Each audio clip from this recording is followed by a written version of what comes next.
যুক্তরাষ্ট্র ইরানের পাল্টাপাল্টি হামলায় রণক্ষেত্র মধ্যপ্রাচ্য, ওয়াশিংটনের আক্রমণে কয়েকজন হতাহত। জবাবে জর্ডান সহ 5 দেশে মার্কিন ঘাঁটিতে আঘাত আইআরজিসির।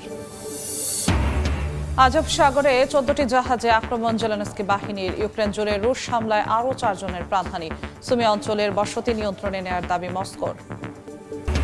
ভয়াবহ দাবানলে পড়ছে ফ্রান্স, স্পেন। তীব্র দাবদাহে ইউরোপে জুনের শেষ সপ্তাহে 10,000-এর বেশি মানুষের মৃত্যু। বন্যার কবলে ভারতের জম্মু কাশ্মীর। ইরানে নতুন করে মার্কিন হামলায় অন্তত 1 জন নিহত ও 2 জন আহত হয়েছেন। যুক্তরাষ্ট্রের আক্রমণ ঘোষণার পরে দেশটির বিভিন্ন স্থানে একাধিক বিস্ফোরণের খবর জানিয়েছে ইরানের রাষ্ট্রীয় টেলিভিশন। এর আগে মধ্যপ্রাচ্যের মার্কিন ঘাঁটিতে ক্ষেপণাস্ত্র ও ড্রোন দিয়ে প্রতিশোধমূলক হামলার দাবি করে আইআরজিসি। অন্যদিকে ইরান আবারও হরমুজ বন্ধের কথা জানালেও যুক্তরাষ্ট্রের দাবি প্রণালী উন্মুক্তই আছে। ইরানে নতুন করে হামলা চালানোর দাবি করেছে যুক্তরাষ্ট্রের central commander CENTCOM. President Donald ট্রাম্পের নির্দেশেই এই অভিযান পরিচালনা করা হয় বলে দাবি সেন্টকমের। এর লক্ষ্য হরমুজ প্রণালীতে বাণিজ্যিক জাহাজ চলাচলে ইরানের বাধা দেওয়ার সক্ষমতা দুর্বল করা। যুক্তরাষ্ট্রের নতুন করে হামলা ঘোষণার পর ইরানের কেশব দ্বীপ, জাস্ক, সিরিক এবং বন্দর আব্বাসের পশ্চিমাঞ্চলে একাধিক বিস্ফোরণের খবর দিয়েছে দেশটির রাষ্ট্রীয় টেলিভিশন। তবে সবশেষ মার্কিন হামলায় এখন পর্যন্ত হতাহতের খবর পাওয়া যায়নি। আবাসিক ও বাণিজ্যিক স্থাপনাতেও উল্লেখযোগ্য কোনো ক্ষয়ক্ষতির তথ্য পাওয়া যায়নি। এদিকে জর্ডানের একটি মার্কিন ঘাঁটিতে হামলা চালানোর দাবি করেছে ইরান। একই সময়ে সংযুক্ত আরব আমিরাত, কাতার, কুয়েত, ওমান ও বাহরাইন জানিয়েছে তারা ইরান থেকে ছোড়া ক্ষেপণাস্ত্র ও ড্রোন প্রতিহত করেছে। অন্যদিকে কুয়েত জানিয়েছে তাদের 3টি সীমান্ত কেন্দ্র এবং একটি অফশোর তেল উত্তোলন প্ল্যাটফর্মে হামলায় অবকাঠামোগত ক্ষতি হয়েছে এবং একজন কর্মী আহত হয়েছেন। ইরানের রাষ্ট্রীয় টেলিভিশন জানায় কর্তৃপক্ষের সিদ্ধান্ত অনুযায়ী হরমুজ প্রণালী আবারও বন্ধ করা হয়েছে। তাদের দাবি মার্কিন বাহিনীর সাম্প্রতিক অবৈধ তৎপরতার কারণে এই নৌপথে জাহাজ চলাচল আপাতত সম্ভব নয়। তবে যুক্তরাষ্ট্র বলছে আন্তর্জাতিক এই নৌপথ এখনও উন্মুক্ত রয়েছে। যুদ্ধবিরতি কার্যকর থাকলেও গাজায় থামছে না ইসরায়েলি বর্বরতা। গাজা সিটির সাবরা এলাকায় ইসরায়েলি ড্রোন হামলায় অন্তত 4 ফিলিস্তিনি নিহত হয়েছেন। এছাড়া মধ্য গাজার শরণার্থী শিবিরে হামলায় শিশুসহ বেশ কয়েকজনের প্রাণহানির ঘটনা ঘটেছে। এমন পরিস্থিতিতে যুদ্ধবিরতির দ্বিতীয় ধাপ বাস্তবায়নে কায়রোতে নতুন করে আলোচনায় বসেছে হামাস। এদিকে তেল আবিবে সরকার বিরোধী বিক্ষোভ করেছেন শত শত মানুষ। স্থানীয় সময় রোববার মধ্য গাজার আল বুরেইজ শরণার্থী শিবিরের পূর্বাঞ্চলে ইসরায়েলি বাহিনীর গুলিতে 9 বছর বয়সী এক শিশু নিহত হয়। একই দিনে গাজা সিটির সাবরা এলাকায় একটি লৌহ শিল্প কারখানায় ইসরায়েলের ড্রোন হামলায় হতাহত হন আরও বেশ কয়েকজন ফিলিস্তিনি। ইসরায়েলি সেনাবাহিনী হামলার কথা স্বীকার করে জানায় সন্ত্রাসী অবকাঠামো লক্ষ্য করে এই অভিযান চালানো হয়েছে। এর আগে ইসরায়েলি হামলায় আহত এক ফিলিস্তিনি চিকিৎসাধীন অবস্থায় মারা যান। মার্কিন প্রেসিডেন্ট ডোনাল্ড ট্রাম্পের গাজা শান্তি পরিকল্পনার দ্বিতীয় ধাপ বাস্তবায়ন নিয়ে মিশরের কায়রোতে নতুন দফায় আলোচনা করছেন হামাস নেতারা। এতে হামাসের নিরস্ত্রীকরণ এবং ইসরায়েলি সেনা প্রত্যাহারের বিষয় থাকলেও এখন পর্যন্ত কোনো অগ্রগতির খবর মেলেনি।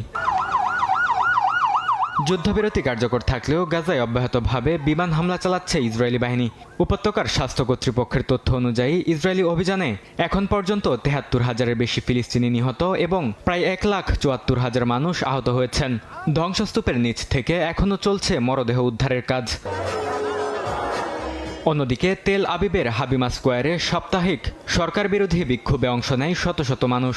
গাজায় যুদ্ধ, ফিলিস্তিনি ভূখণ্ডের দখলদারিত্ব এবং প্রধানমন্ত্রী বিনিয়ামিন নেতানিয়াহু সরকারের নীতির সমালোচনা করেন তারা। যুদ্ধের অবসান, জিম্মিদের মুক্তি এবং ফিলিস্তিন প্রশ্নে রাজনৈতিক সমাধানের আহ্বান জানান বিক্ষোভকারীরা। আজভ সাগরে রাশিয়ার 14টি জাহাজে আক্রমণের দাবি করেছে ইউক্রেন। কয়েকদিনের ব্যবধানে অন্তত 90টি জাহাজ লক্ষ্যবস্তু হওয়ার পর গুরুত্বপূর্ণ এই নৌপথে চলাচল স্থগিত করেছে মস্কো। একই সঙ্গে রাশিয়ার সিজরান তেল শোধনাগারে ইউক্রেনের হামলায় ভয়াবহ আগুন লাগার ঘটনা ঘটে। অন্যদিকে ইউক্রেনের বিভিন্ন অঞ্চলে রাশিয়ার হামলায় অন্তত 4 জন নিহত হয়েছেন। একই সঙ্গে সুমি অঞ্চলের আরও একটি বসতির নিয়ন্ত্রণ নেয়ার দাবি করেছে মস্কো। আজব সাগরে অভিযান চালিয়ে 10টি তেলবাহী ট্যাঙ্কার ও 4টি ফেরিতে হামলা চালানোর দাবি করেছে ইউক্রেনের ড্রোন বাহিনী। পাশাপাশি রাশিয়ার সিজরানে একটি বড় তেল শোধনাগার এবং ক্রিমিয়ার কয়েকটি বিদ্যুৎ উৎপাদন কেন্দ্রেও আঘাত হানার কথা জানিয়েছে তারা। এসব হামলার পর আজব সাগরের সঙ্গে সংযুক্ত ডন আজব খাল দিয়ে জাহাজ চলাচল স্থগিত করেছে রাশিয়া। ইউক্রেনের কর্মকর্তাদের দাবি, হামলায় কের্চ প্রণালীর মাধ্যমে রাশিয়ার সরবরাহ ব্যবস্থায় বড় ধরনের চাপ পড়েছে এবং অধিকৃত দক্ষিণ ইউক্রেন থেকে পণ্য পরিবহনও বাধাগ্রস্ত হচ্ছে। এদিকে রাশিয়ার সিজরান তেল শোধনাগারে ড্রোন হামলার পর সেখানে ভয়াবহ অগ্নিকাণ্ড ঘটে। স্থানীয় বাসিন্দারা বিস্ফোরণের শব্দ এবং আকাশ জুড়ে কালো ধোঁয়া দেখতে পান।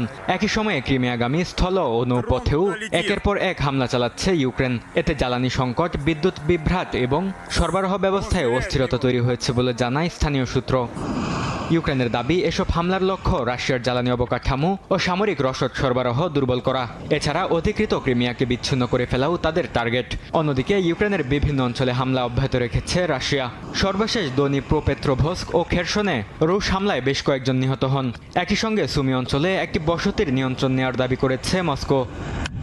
মধ্যপ্রাচ্যে পশ্চিমা স্বার্থ রক্ষা, শক্তিশালী লবিং এবং মূলধারার গণমাধ্যমের একপেশে প্রচারণার কারণে ইসরায়েল দীর্ঘদিন রাজনৈতিক সুরক্ষা ও গ্রহণযোগ্যতা পেয়েছে। বিশ্লেষকরা মনে করছেন, সামাজিক যোগাযোগ মাধ্যমের উত্থানে প্রথাগত সেই একচেটিয়া মিথ্যা বয়ান এখন চ্যালেঞ্জের মুখে। আন্তর্জাতিক রাজনীতিতে কেবল সামরিক শক্তি শেষ কথা নয়, সমান গুরুত্বপূর্ণ হলো বয়ানের যুদ্ধ বা ন্যারেটিভ তৈরি করা।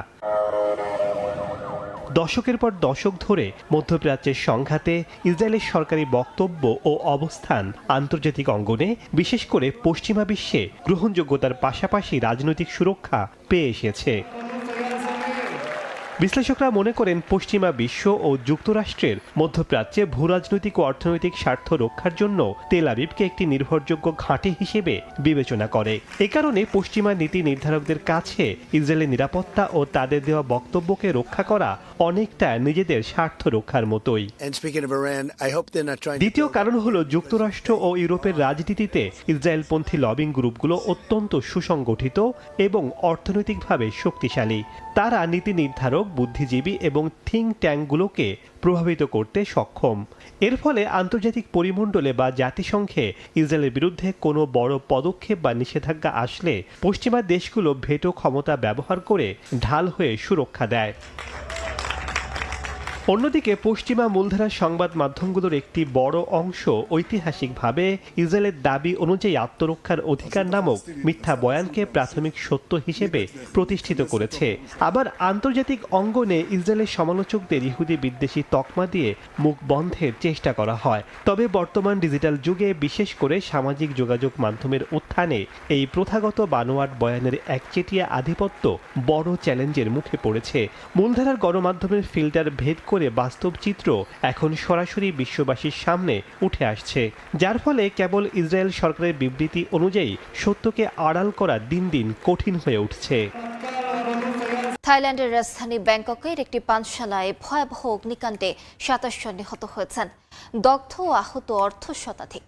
মধ্যরাতে আগুন ছড়িয়ে পড়ার পর মুহূর্তেই পুরো ভবন ধোঁয়ায় আচ্ছন্ন হয়ে যায়। ঘটনাস্থল পরিদর্শন করে আগুন লাগার কারণ জানতে তদন্তের নির্দেশ দিয়েছেন দেশটির প্রধানমন্ত্রী। স্থানীয় সময় রোববার দিবাগত রাতে উত্তর ব্যাংককের একটি পানশালায় হঠাৎ করেই আগুন ছড়িয়ে পড়ে। প্রত্যক্ষদর্শীরা জানান, মঞ্চের কাছে একটি বৈদ্যুতিক সার্কিট ব্রেকার থেকে প্রথমে ধোঁয়া বের হতে দেখা যায়। কিছুক্ষণের মধ্যেই পুরো পানশালা বিদ্যুৎ বিচ্ছিন্ন হয়ে পড়ে। এর পরপরই বিস্ফোরণের পাশাপাশি দ্রুত ছড়িয়ে পড়ে আগুন। ধোঁয়ায় আচ্ছন্ন ভবন থেকে প্রাণ বাঁচাতে হুড়োহুড়ি করে বের হওয়ার চেষ্টা করেন মানুষ। তবে শেষ পর্যন্ত অনেকে আটকা পড়েন ভেতরে। উদ্ধারকর্মীরা জানান, নিহতদের বেশিরভাগের মরদেহ পানশালাটির পেছনের শৌচাগার এলাকায় পাওয়া গেছে। তাদের ধারণা, সেখানে আশ্রয় নেওয়ার চেষ্টা করেছিলেন অনেকে। প্রায় 8 ঘন্টার চেষ্টায় আগুন নিয়ন্ত্রণে আনেন দমকল কর্মীরা। পরে ভবনটির বিধ্বস্ত চিত্র স্পষ্ট হয়। আহত কয়েকজনকে ভর্তি করা হয় স্থানীয় হাসপাতালে। ঘটনাস্থল পরিদর্শন করেছেন থাইল্যান্ডের প্রধানমন্ত্রী আনুতিন চার্নভিরাকুল। নিহতের সংখ্যা নিশ্চিত করে আগুন লাগার প্রকৃত কারণ উদ্ঘাটনে তদন্তের নির্দেশ দিয়েছেন তিনি। চীনের পূর্বাঞ্চলে আঘাত হানার পর টাইফুন বাভি গ্রীষ্মমণ্ডলীয় ঝড়ে পরিণত হয়েছে। বিস্তীর্ণ এলাকায় প্রবল বাতাস ও ভারী বৃষ্টিপাত অব্যাহত আছে। অন্যদিকে আকস্মিকভাবে ব্যাপক বৃষ্টিতে ভয়াবহ বন্যার কবলে পড়েছে ভারতের জম্মু কাশ্মীর। টাইফুন বাভি দুর্বল হয়ে ঝড়ে রূপ নিলেও কাটেনি দুর্ভোগ। চীনের পূর্বাঞ্চল জেজিয়াং প্রদেশে আঘাত হানার কয়েক ঘন্টার মধ্যেই টাইফুন বাভি গ্রীষ্মমণ্ডলীয় ঝড়ে পরিণত হয়। ফলে পূর্ব ও উত্তর পূর্ব চীনের বিস্তীর্ণ এলাকায় প্রবল বাতাস ও ভারী বৃষ্টিপাত অব্যাহত রয়েছে। শনিবার রাতে তাইঝো এবং রোববার ভোরে ওয়াইনঝো শহরের কাছে দ্বিতীয়বার স্থলভাগে আঘাত হানে বাভি। পরে উত্তর ও পশ্চিম দিকে অগ্রসর হয়ে আনহুই প্রদেশের দিকে যেতে যেতে আরও দুর্বল হয়ে পড়ে ঝড়টি।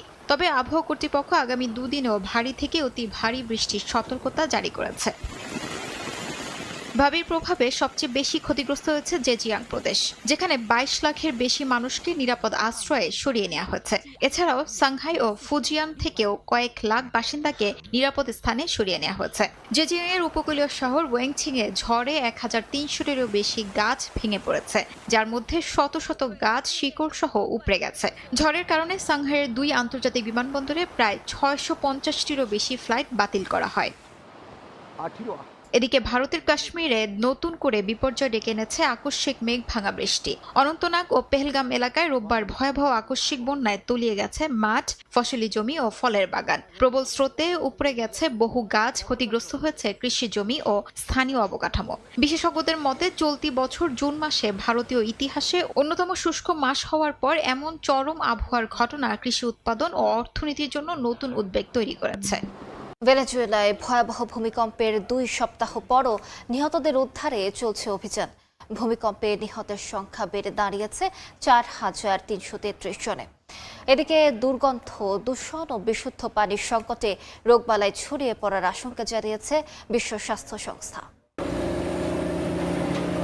ভেনেজুয়েলায় ভূমিকম্পে সবচেয়ে ক্ষতিগ্রস্ত লাগোয়াইরা এলাকায় ধ্বংসস্তূপ সরিয়ে নিখোঁজদের উদ্ধারের কাজ চালিয়ে যাচ্ছেন উদ্ধারকর্মী, স্বেচ্ছাসেবক ও স্বজনরা। প্রিয়জনদের খুঁজে না পাওয়া পর্যন্ত ঘটনাস্থল ছাড়বেন না বলেও জানান অনেকে। তবে দায়িত্বরতরা বলছেন, সময় গড়ানোর সঙ্গে সঙ্গে উদ্ধার অভিযান আরও কঠিন হয়ে পড়ছে। তীব্র গরম, ধ্বংসের স্তূপ, দূষণ আর চাপা পড়া মরদেহের দুর্গন্ধের মধ্যেই দিনরাত কাজ করছেন উদ্ধারকর্মীরা। তবে ভবন ধসে পড়ার ঝুঁকি এবং অস্বাস্থ্যকর পরিবেশের কারণে নতুন করে চ্যালেঞ্জের মুখে পড়ছে উদ্ধার অভিযান। এদিকে বিশ্ব স্বাস্থ্য সংস্থার আঞ্চলিক শাখা প্যান আমেরিকান হেলথ অর্গানাইজেশন সতর্ক করে বলছে, বিশুদ্ধ পানির সংকট, স্যানিটাইজেশন ব্যবস্থা ভেঙে পড়া এবং স্বাস্থ্যসেবায় বিঘ্নের কারণে ভূমিকম্পে বেঁচে যাওয়া হাজারো মানুষ বড় ধরনের স্বাস্থ্য ঝুঁকিতে রয়েছেন। বিশেষ করে শ্বাসতন্ত্র ও ডায়রিয়াজনিত রোগ ছড়িয়ে পড়ার শঙ্কা করা হচ্ছে। পরিস্থিতি মোকাবেলায় ভেনেজুয়েলার স্বাস্থ্য মন্ত্রণালয়ের সঙ্গে যৌথভাবে রোগ পর্যবেক্ষণ, টিকাদান কার্যক্রম জোরদার এবং অস্থায়ী হাসপাতাল ও আশ্রয় কেন্দ্রগুলোকে আগাম সতর্কবার্তা ব্যবস্থার আওতায় আনার উদ্যোগ নিয়েছে WHO।